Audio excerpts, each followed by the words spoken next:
I hope you good condition at home.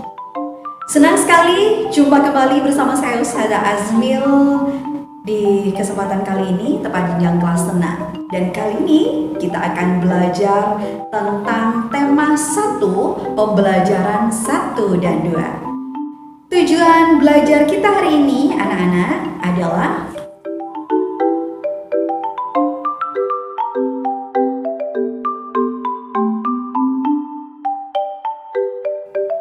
baiklah, sebelum kita mulai pembelajaran kali ini, marilah kita awali dulu dengan doa supaya apa yang kita pelajari hari ini bermanfaat. Al-Hadiniyah, Al-Fatihah. Terima kasih. Anak-anak yang luar biasa, hari ini Ustazah akan mengajak kalian berkegiatan. Apa saja kegiatannya? Macam-macam, ada berkebun, ada jalan-jalan, ada saling tolong-menolong. Wah, banyak sekali kegiatan kita hari ini. Penasaran? Terlebih dahulu tentunya kita akan baca dulu teks yang berikut ini.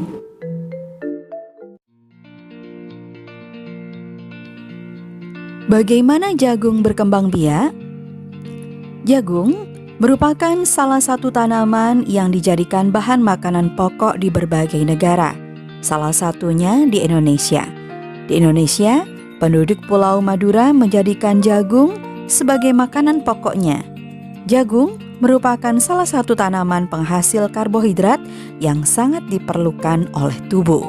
Seorang petani jagung memulai pembiakan tanamannya dengan menanam biji jagung. Setelah 3-4 hari, bakal tanaman akan muncul di permukaan tanah. Tanaman jagung akan terus tumbuh menjadi besar. 3 hingga 3,5 bulan, buah jagung dapat dipanen oleh petani. Buah jagung yang berbentuk seperti tongkol, pada mulanya berupa sekuntum bunga. Bunga jagung memiliki helai-helai rambut halus pada bagian ujungnya. Pada helai rambut tersebut terdapat tepung sari. Tepung sari akan terbawa oleh angin ketika angin bertiup. Tepung sari yang terbawa angin sebagian akan jatuh di kepala putik yang terletak di bawah bunga pada pohon jagung yang lain. Ketika itulah terjadi pembuahan. Nah anak-anak, dari apa yang Ustazah baca tadi, ide pokok apakah yang kalian dapat dari paragraf pertama? Cara mencari ide pokok biasanya ada di awal dan juga akhir paragraf. Sekarang kita lihat kalimat di awal dan di akhir paragrafnya. Kira-kira mana yang termasuk ide pokoknya? Ide pokok atau informasi penting dari paragraf pertama adalah jagung merupakan salah satu tanaman yang dijadikan bahan makanan pokok di berbagai negara. Ide pokok dikenal juga sebagai gagasan pokok atau pikiran utama. Nah, kalian sudah tahu ide pokoknya kan? Iya. Sekarang apa sih yang dinamakan ide pokok? Ide pokok adalah ide yang disampaikan oleh penulis menjadi suatu pokok pembahasan dalam sebuah paragraf. Nah, untuk selanjutnya kalian bisa kan mencari ide pokok pada paragraf kedua, 3, 4, dan seterusnya? Nah, anak-anak, tadi kalian sudah belajar tentang ide pokok dan apa itu gagasan pokok. Dan yang kita pelajari adalah bagaimana perkembangbiakan jagung. Kebetulan tadi Ustazah habis memanen jagung dari kebun. Nah, jagung ini banyak sekali loh manfaatnya. Dan banyak sekali bagian jagung ini. Mau tahu bagaimana perkembangbiakan jagung? Yuk kita saksikan yang berikut ini. Selain makanan pokok, jagung juga mengalami perkembangbiakan secara generatif. Apa sih perkembangbiakan secara generatif itu? Perkembangbiakan secara generatif yaitu secara kawin melalui proses penyerbukan dan pembuahan. Sebelum kita tahu bagaimana perkembangbiakan generatif, marilah kita mengenal dulu bagian-bagian dari bunga. Mahkota benang sari, kepala sari, tangkai sari, kepala putik, tangkai putik, kelopak, bakal biji, dasar bunga, dan tangkai bunga. Perkembangbiakan generatif pada tumbuhan diawali dengan penyerbukan, yaitu melekatnya atau jatuhnya serbuk sari ke kepala putik. Setelah terjadi penyerbukan pada serbuk sari, tumbuh bulu serbuk sari yang menuju ke ruang bakal biji. Kemudian serbuk sari akan masuk ke ruang bakal biji melalui bulu serbuk sari. Di dalam ruang bakal biji terjadi pembuahan, yaitu peleburan serbuk sari dari sel kelamin jantan atau spermatozoid dengan kepala putik sel kelamin betina atau sel telur. Hasil dari pembuahan adalah zigot. Zigot berkembang menjadi lembaga. Lembaga berkembang menjadi bakal biji. Bakal biji berkembang menjadi biji dan bakal buah. Kemudian bakal buah berkembang menjadi daging buah. Lembaga yang berada di dalam biji merupakan calon tumbuhan baru. Anak-anakku yang luar biasa, tadi kalian sudah belajar tentang bagaimana perkembangbiakan dari jagung. Ada tanaman yang bisa kita manfaatkan dari bijinya, ada juga tanaman yang bisa kita nikmati karena keindahan bunganya. Contohnya adalah bunga sepatu dan juga bunga kamboja. Ustazah sampaikan bahwa bunga sepatu ini karena keindahannya, maka bunga sepatu ini dijadikan bunga nasional di Malaysia. Dan bunga sepatu ini biasanya di Malaysia adalah dipergunakan sebagai pewarna. Ada lagi anak-anak, yakni bunga kamboja. Bunga kamboja ini banyak terdapat di Indonesia dan juga di negara Laos. Karena kesamaan geografisnya, maka dua negara ini hampir memiliki jenis tumbuhan yang sama. Bunga kamboja ini banyak dimanfaatkan untuk upacara keagamaan dan juga menyambut tamu.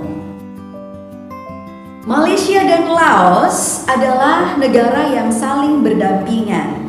Untuk itu, mereka punya kehidupan sosial dan juga kehidupan berbudaya yang hampir sama. Dan mereka, negara-negara di Asia Tenggara ini tergabung dalam suatu organisasi yang bernama ASEAN. ASEAN ini terdiri dari 10 negara. ASEAN berdiri pada tahun 1967, di mana 5 negara pendiri diantaranya adalah Indonesia, Malaysia, Thailand, Singapura, dan Filipina. Selanjutnya ada negara yang bergabung yaitu Brunei Darussalam, Vietnam, Laos dan Myanmar, dan terakhir adalah Kamboja. Anak-anak, sungguh menarik sekali kehidupan bertetangga negara-negara ASEAN. Tentunya kita akan banyak belajar lagi tentang negara-negara ASEAN terkait budaya dan juga sektor pariwisatanya. Kita jalan-jalan yuk, mau ikut? Ayo. Yang pertama, kita akan jalan-jalan ke Brunei Darussalam. Brunei Darussalam banyak dipengaruhi oleh ajaran Islam dan mayoritas penduduknya adalah orang Melayu. Kata Brunei berasal dari kata nah baru yang diucapkan oleh Alak Betatar, penemu negara ini. Kampung Anyer adalah desa terapung di Brunei Darussalam, di mana tahun 1400 Kampung Anyer sempat menjadi pusat pemerintahan. Selanjutnya kita ke Malaysia. Malaysia memiliki kota yang bernama Georgetown, yaitu kota yang terdaftar dalam UNESCO World Heritage. Kota ini terletak di Pulau Penang. Georgetown adalah kota yang memiliki ragam jenis budaya. Banyak gedung peninggalan masa Eropa dan bangunan bernuansa Melayu Tionghoa. Berikutnya kita ke Filipina. Anak-anak, budaya Filipina merupakan hasil perpaduan antara budaya Barat dan Timur. Kehidupan budayanya dipengaruhi oleh budaya Melayu, Cina, dan Spanyol. Tarian tinikling merupakan tarian masyarakat Filipina. Tarian ini menceritakan tentang burung tinikling yang berjalan melompat menghindari perangkap bambu petani padi. Berikutnya kita ke Kamboja. Banyak candi di Kamboja terbuat dari batu, di mana dewa-dewa dari agama Hindu dan Buddha terukir pada tembok. Tari Apsara lahir di Kamboja pada 2000 tahun yang lalu. Relief tarian ini banyak ditemukan di bangunan keagamaan di Kamboja. Selanjutnya Myanmar. Myanmar disebut sebagai negara 1000 pagoda. Hal ini disebabkan karena sangat mudah menemukan kuil-kuil suci Buddha. Mayoritas penduduk Myanmar adalah keturunan Tibet, di mana bahasa yang digunakan adalah bahasa Burma. Kita lanjut ke Vietnam. Permainan menangkap jangkrik dengan mata tertutup adalah permainan tradisional anak Vietnam. Anak yang berada di tengah lingkaran matanya ditutup kain, menangkap salah satu teman dan menebak namanya. Vietnam terkenal dengan baju khasnya yang disebut Ao Dai. Topi caping pun banyak ditemui di sana. Selanjutnya negara Laos. Nama Laos berhubungan dengan penemunya yaitu Ai Lao. Orang Laos terkenal kesabaran dan kesederhanaannya. Hal ini terkait dengan ajaran agama Buddha yang banyak dianut masyarakatnya. Olahraga tradisional di Laos adalah katau, seperti olahraga bola voli, namun menggunakan kaki untuk menangkap dan memukul bola.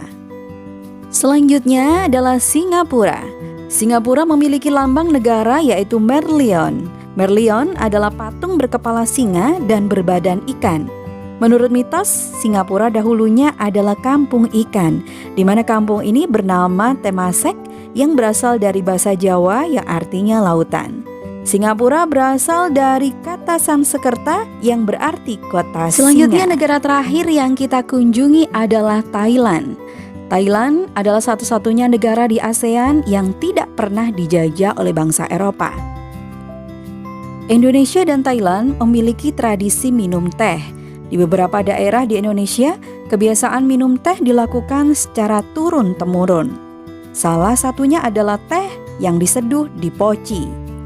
Sementara di Thailand, teh disajikan dengan susu dan rempah. Wah, sudah capek jalan-jalan ya? Iya, anak-anak, tentunya negara di kawasan Asia Tenggara banyak memiliki kondisi geografis dan juga kebudayaan yang hampir sama. Termasuk salah satunya adalah gotong royong. Nah, gotong royong ini termasuk di Indonesia adalah salah satu ciri bahwa Indonesia berdasarkan negara Pancasila.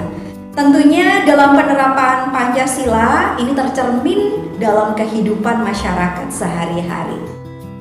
Indonesia ada bunga Kamboja yang banyak dipakai oleh orang Bali untuk upacara keagamaan. Di Bali orang-orang bekerja sama atau gotong royong dalam membuat patung untuk ibadah. Nah, anak-anak, bagaimana sih sebenarnya patung itu? Cara membuatnya bagaimana? Kita akan pelajari yang berikut ini. Garuda Wisnu Kencana adalah salah satu patung tertinggi di Indonesia. Tepatnya berada di Pulau Bali. Dan Garuda Wisnu Kencana ini merupakan patung ketiga tertinggi di dunia. Untuk membuat patung, kita juga bisa loh dengan menggunakan tanah liat atau juga plastisin. Nah, patung sebagai kerajinan Nusantara ini terbuat dari tanah liat, di mana patung-patung tersebut sangat diminati baik oleh wisatawan lokal maupun mancanegara. Pembuatan patung tanah liat dapat dilakukan dengan teknik cetak, tekan maupun ukir. Untuk teknik cetak, tekan, dan ukir sebaiknya menggunakan tanah liat plastis. Jangan menggunakan tanah yang terlalu lembek karena akan menyulitkan untuk memperoleh bentuk yang tepat, rapi, dan jelas. Bagaimana? Mudah kan untuk membuatnya? Ya, anak-anak, hari ini kita sudah banyak belajar tentang beberapa hal. Pertama, tentang ide pokok atau gagasan pokok. Kemudian yang kedua, kita belajar tentang perkembangbiakan secara generatif. Yang ketiga, kita juga belajar tentang negara-negara ASEAN. Yang keempat, kita belajar tentang nilai Pancasila.